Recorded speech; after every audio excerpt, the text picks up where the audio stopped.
Berikutnya kita akan membahas mengenai rata-rata dari dua populasi yang dependen atau kita sebut sebagai dua sampel berpasangan. Karena sampel ini berasal dari dua populasi yang saling berhubungan, maka kita sebut sampelnya disebut sebagai sampel berpasangan. Atau juga istilahnya pair or match sample. Bisa juga untuk repeated measure ya, ukuran yang berulangan. Biasanya percobaan-percobaan kita melakukan pengukuran secara berulang-ulang. Nah, itu termasuk ke dalam repeated measure. Nah, kita akan menggunakan perbedaan pasangan nilainya. Jadi, yang akan kita hitung itu adalah D-nya. Ya. Jadi, kita berbicara dua populasinya ada di nilai asalnya, yaitu X1, X2. Ini adalah nilai-nilai dari datanya ya. Ketika kita mengerjakan kasus dari dua populasi dependen atau sampel dari dua populasi dependen atau sampel berpasangan, sebenarnya dalam pengerjaannya kita seperti mengerjakan satu populasi saja. Karena yang kita hitung nanti adalah selisihnya, selisih nilainya yaitu D-nya.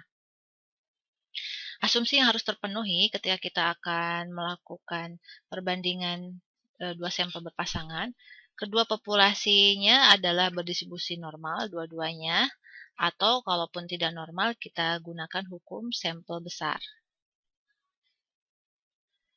Nah, jadi kita hitung terlebih dahulu selisih dari masing-masing sampel secara pasangan. Jadi, observasi pertama di sampel pertama dikurangi dengan sampel pertama di sampel populasi yang kedua.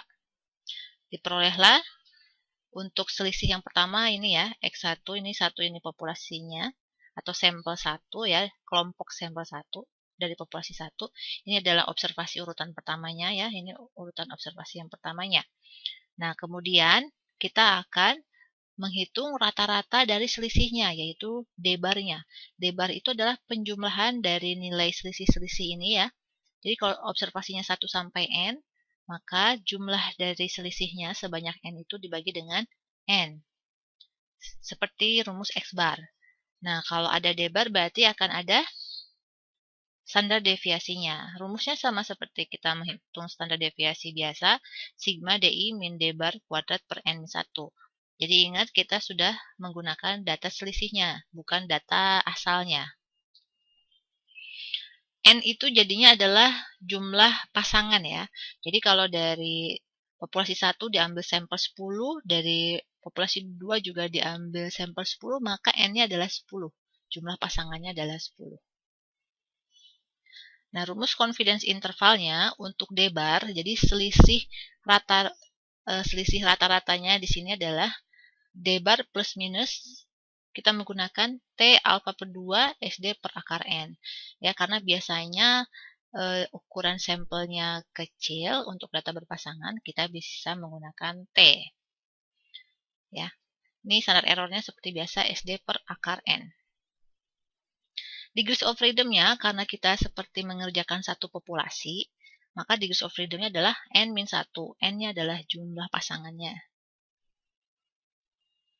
Oke, berikutnya kita akan membahas, ternyata materi untuk perbedaan rata-rata yang data berpasangan cuma sedikit ya. Berarti kita langsung saja masuk ke materi selisih dua proporsi. Selisih dua proporsi, berarti kita membandingkan proporsi dari dua populasi yang independen.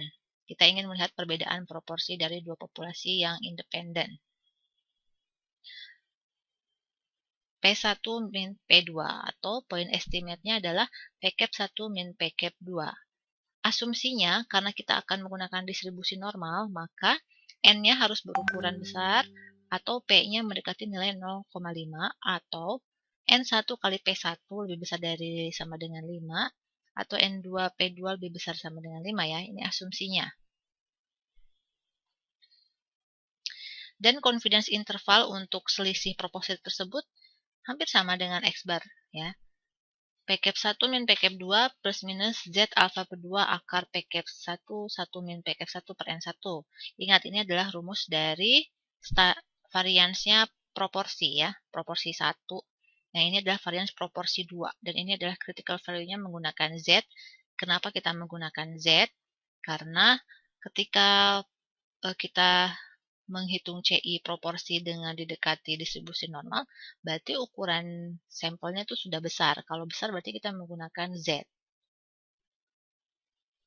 Contohnya seperti ini, ada consumer package, goods, company, is test marketing to new version of so package ya. Kita akan menguji dua jenis cara cara mengemas ya sabun. Dua versi mengemas sabun. Versi yang pertama itu warnanya bright ya, terang. Itu didistribusikan ke salah satu supermarket. Kemudian versi yang kedua warnanya sederhana, didistribusikan ke supermarket lainnya. Ini berikut datanya. Populasi 1 yang kemasannya itu terang, yang suksesnya berarti yang terjualnya ada sekitar 180, dengan yang didistribusikan sabunnya sekitar 904, populasi 2 yang sukses terjual 155, dan yang ukuran yang didistribusikannya ke supermarket adalah 1038. Ini adalah sampel proportionnya PCAP 1, untuk yang bright colors 0,1, untuk simple colors 0,14 juga ya. Nah, kita ingin melihat apakah ada perbedaan antara dua proporsi sabun yang terjual di kedua supermarket tersebut berdasarkan jenis kemasannya ya. Nah, kita hitung dengan tingkat kepercayaan 95%. Apakah terdapat perbedaan di antara proporsi yang terjual di supermarket tersebut berdasarkan package-nya ya, package sabunnya. Kita hitung dengan point estimate plus minus critical value dikalikan standar errornya. Kita masukkan nilai-nilainya, diperolehlah rentangnya itu di antara 0,04 plus minus 0,03, yaitu 0,01 sampai dengan 0,08. Ini adalah perbedaan proporsinya. Artinya apa? Ketika kita membuat interval, jika P1 min P2 itu rentangnya di antara 0,01 sampai 0,08, berarti terdapat perbedaan proporsi sabun yang terjual berdasarkan kemasannya. Kalau P1 itu adalah yang bright, P2 itu yang simple, ya, berarti yang terjual lebih banyak yang kemasannya bright, ya.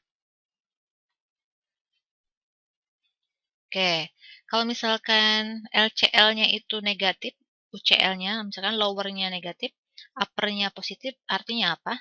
Itu bisa jadi tidak ada perbedaan proporsi sabun yang terjual di antara kedua supermarket tersebut. Karena intervalnya memuat nilai 0 di dalamnya. Antara negatif dan positif kan ada 0. Berarti bisa jadi tidak terdapat perbedaan proporsi sabun yang terjual.